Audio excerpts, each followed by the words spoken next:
Bonsoir. Alors, je suis le docteur Michael Segrave, je suis psychiatre. Bonsoir, je suis le docteur Rupertus, je suis psychiatre. Voilà, c'est ma femme. C'est moi.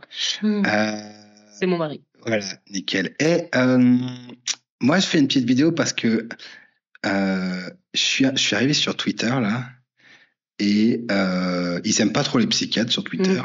Ils aiment pas trop notre gueule. Et pourquoi pas?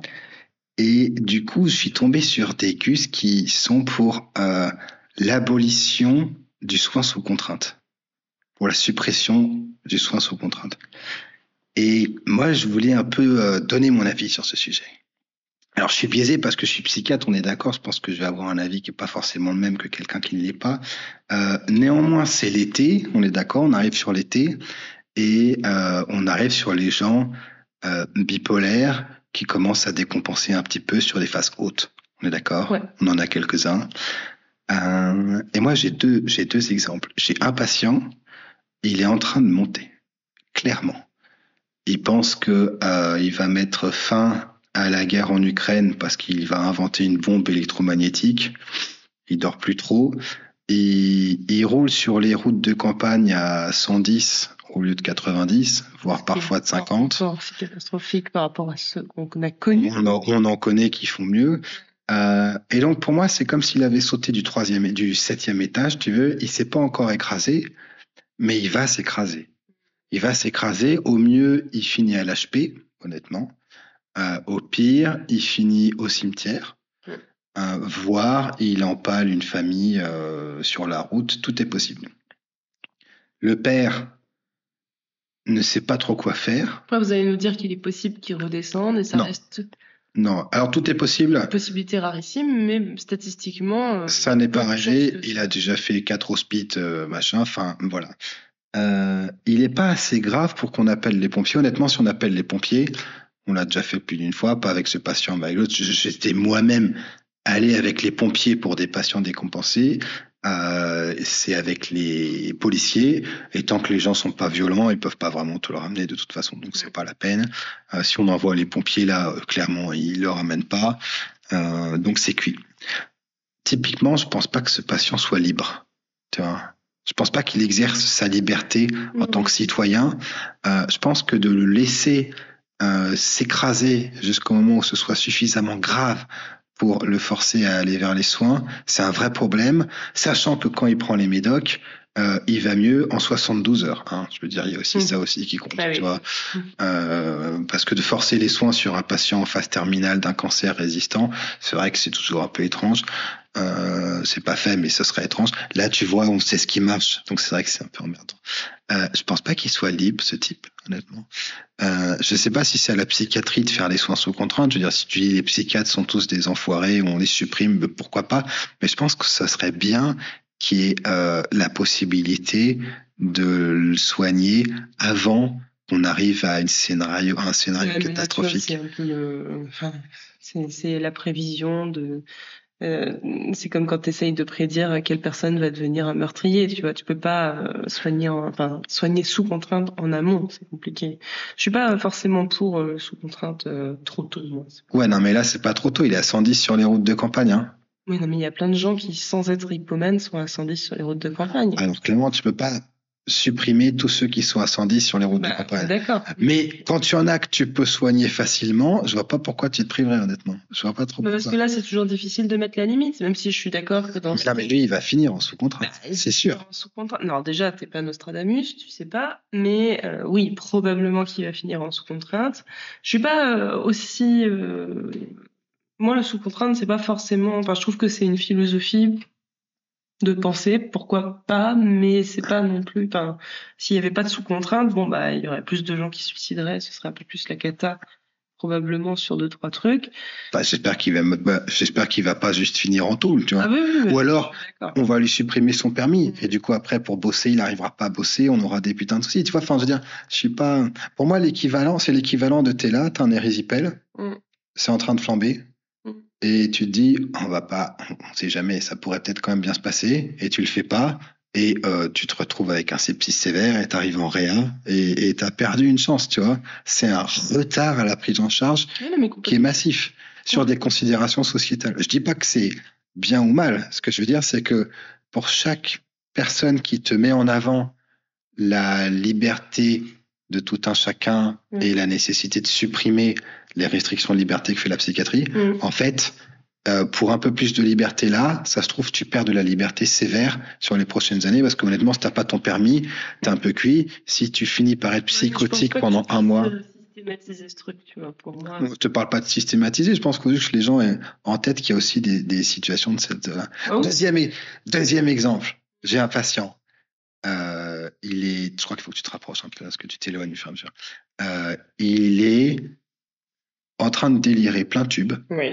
À côté du Franprix. Oui. Il délire plein tube.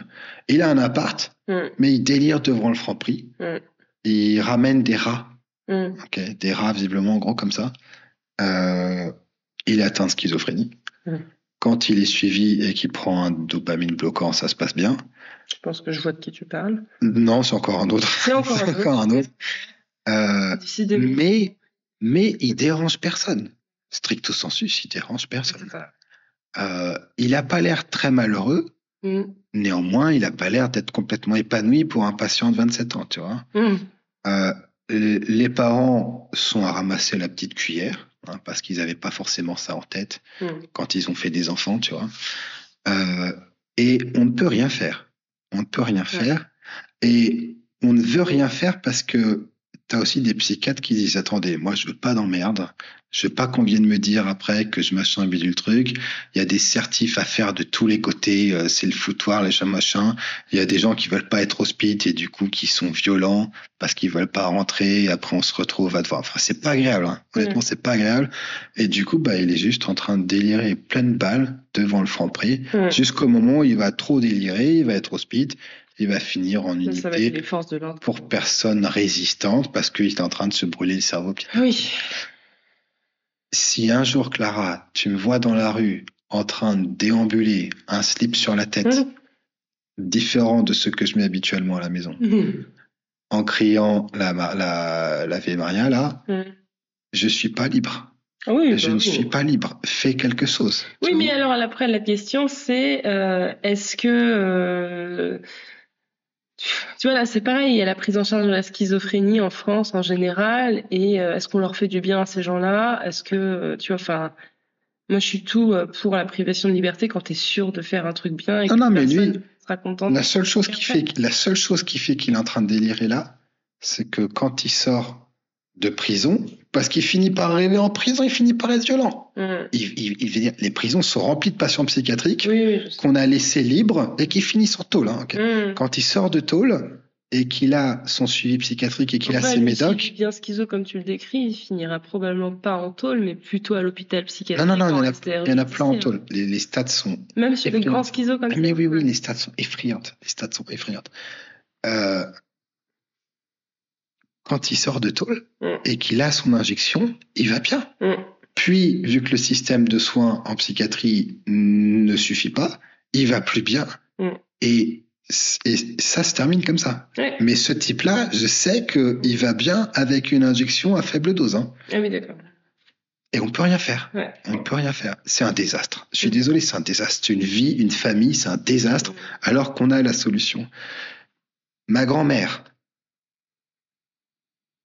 tombe. Elle se fait un mini hématome sudural machin. Elle descend dans la rue confuse.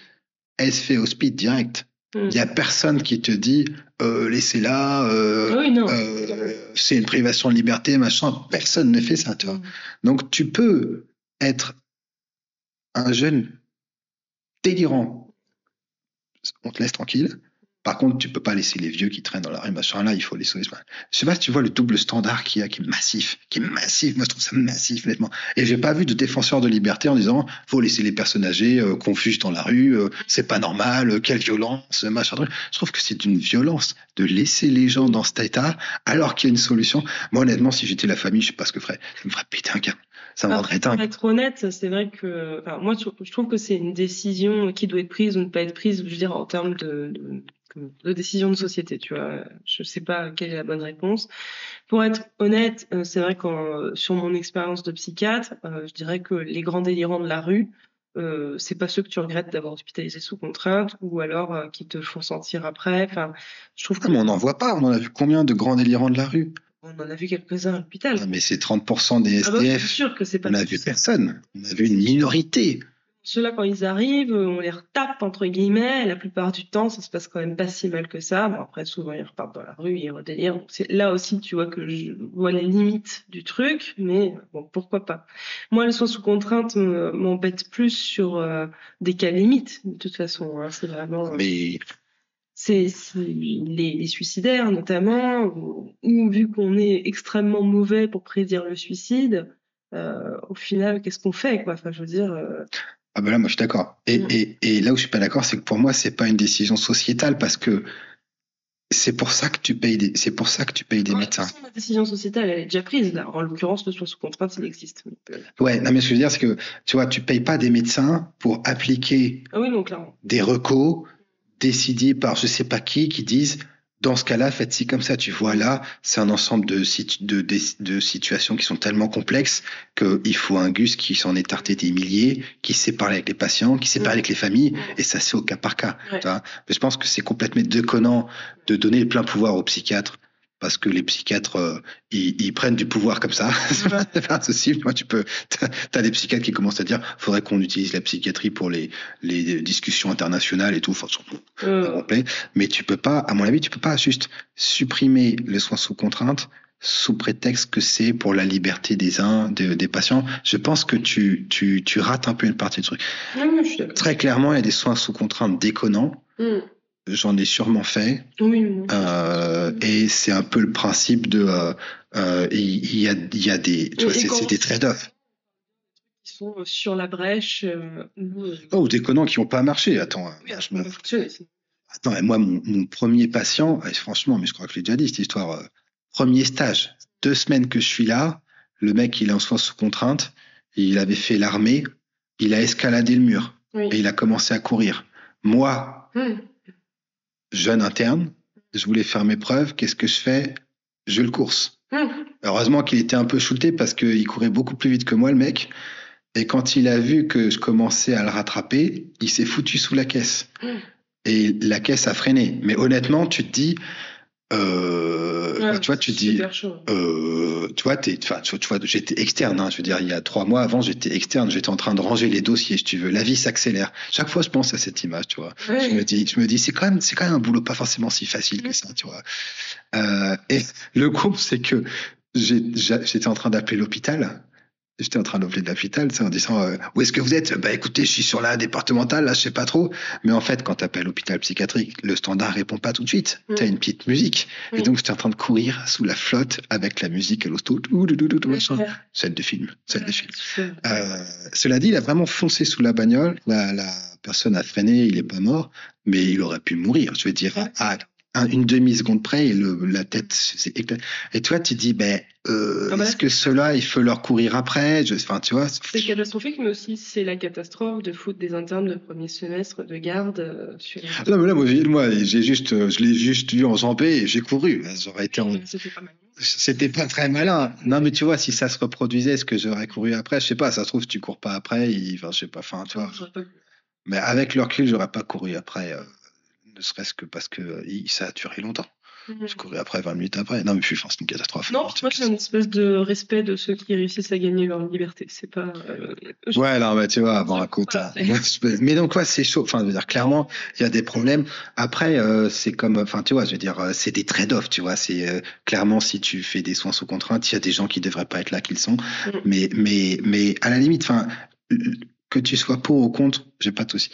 Mais je pense qu'il faut que les gens aient en tête que c'est vraiment des curseurs et que ce que tu gagnes en liberté individuelle, tu le payes sur d'autres personnes.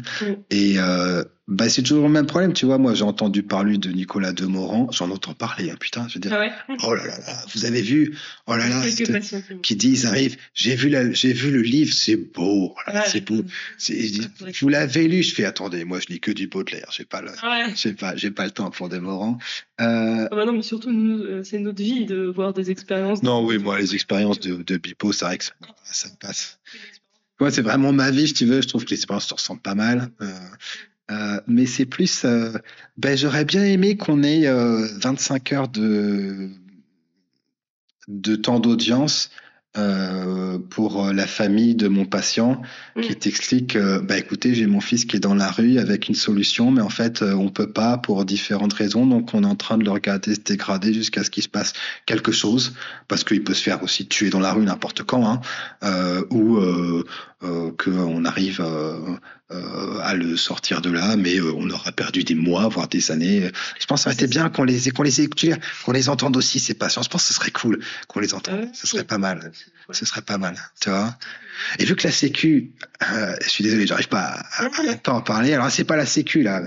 C'est l'HS ou je sais plus qui. Ils ont commandé, il va falloir qu'on ait des centres de référence de TDAH, de machin, de trucs. Mais bande de petits rigolos, on n'a toujours pas de possibilité de soigner ces gens. Parce que on dit ça, mais l'hôpital psychiatrique du coin est en train de rendre un peu le dernier, c'est le chant du cygne. Alors, le chant du cygne. Et vraiment, tu vois, c'est toujours pareil, quoi. Il y a des gens qui n'ont pas l'essentiel et on est en train de passer complètement à côté, avec des trucs dont on n'a vraiment pas besoin. Et donc, je suis toujours un peu sur le cul. Oui, je suis d'accord. Donc, mais voilà. C'est vrai qu'il y a une espèce de tristesse aussi parce que les grands schizophrènes de la rue, à la base, c'est des patients qui ont besoin d'avoir une certaine communauté autour d'eux pour se mettre à les porter et puis à les mettre quelque part où il y a besoin d'aide, mais ça n'existe plus depuis longtemps, cette histoire de... Oui, le secteur ne peut pas faire ça, le secteur ne peut plus le faire. Pays, l'organisation générale n'a aucun intérêt à faire ça. Ne permet pas de faire ça. Ça n'intéresse personne. Voilà, donc du coup on se retrouve en effet dans une situation où personne n'a le temps de se rassembler et de donner du temps pour ses patients. Et enfin, nous les premiers, on ne prend pas le temps, on prend le temps. Bon, après, avec des patients pleinement délirants, tu peux prendre le temps que tu veux. C'est ça. Moi, je sais bien, mais... Mais c'est ça, mais c'est des patients pour lesquels, à chaque fois, il faudrait prendre un temps monstrueux pour les remettre en hospitalisation. Pourquoi pas? Mais c'est pas... Et encore une fois...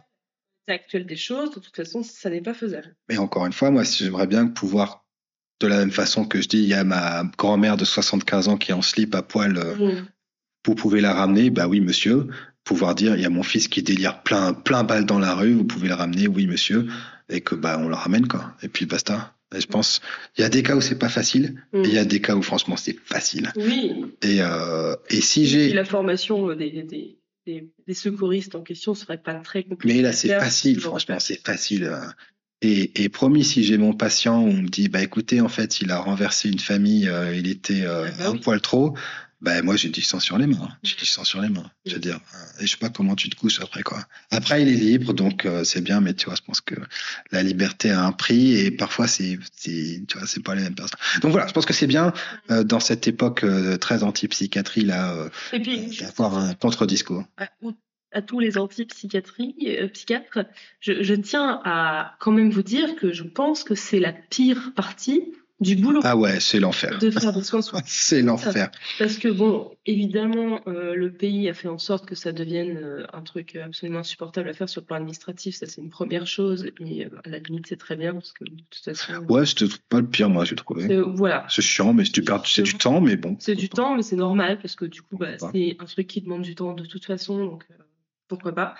Mais c'est une horreur, c'est une angoisse de mettre des gens en soins sous contrainte de façon assez constante, même quand c'est simple, ça n'est pas agréable de priver quelqu'un de liberté. Mais oui, mais non, mais moi je me suis fait extrêmement désagréable.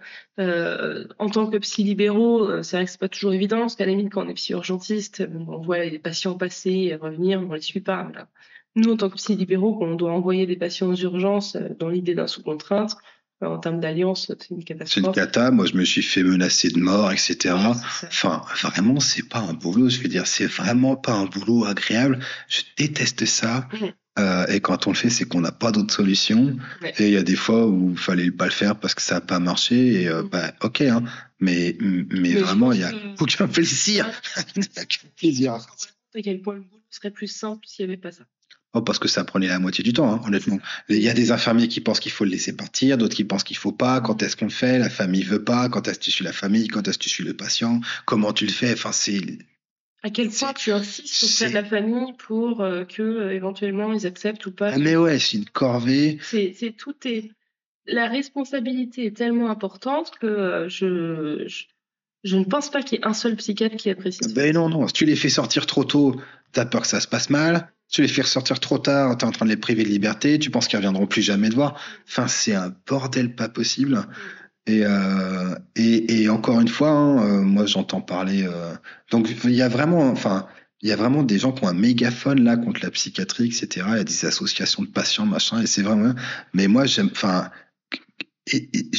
Qu'est-ce que tu as d'autre comme solution, honnêtement ? Parce que moi, je suis pas pour tout ça a priori. J'ai pas de meilleure solution que ça. Si les gens ont des meilleures solutions, faut pas hésiter. En attendant, je continue de me faire insulter sur Twitter. Là, c'est vrai que c'est un côté. Moi, j'aime bien ça, mais ça me fascine un peu. C'est un côté un petit peu fascinant pour moi. Mais voilà, je pense que la liberté a un prix. Et parfois, les gens se rendent pas vraiment compte du prix qu'il faut payer. Quoi. Je suis pas sûr que le deal soit très bon, honnêtement. Mais voilà. Est-ce que tu as des choses à rajouter ? Non, je dirais que c'est toujours plus facile quand on n'est pas dans des situations extrêmement catastrophique de dire qu'il faut pas faire de soins sous contrainte et que tout le monde doit être libre. Et encore une fois, il y a des gens qui ont des soins sous contrainte qui étaient pas bons, etc. Oui, c'est ça. Je me repense à la question. C'est pas parce que il suffit pas de donner aux gens des neuroleptiques pour qu'ils aillent mieux. On ne dit pas ça, etc. Il n'y a pas de tout à qu'on nous repose pas de faire des trucs. Mais juste de se rappeler que c'est plus compliqué. C'est un poil plus compliqué. Juste privation de liberté, pas privation. C'est un poil plus compliqué. Il y en a qui payent le prix de ça, honnêtement, et des trucs que tu rattrapes. Allez, à plus tard. À plus tard.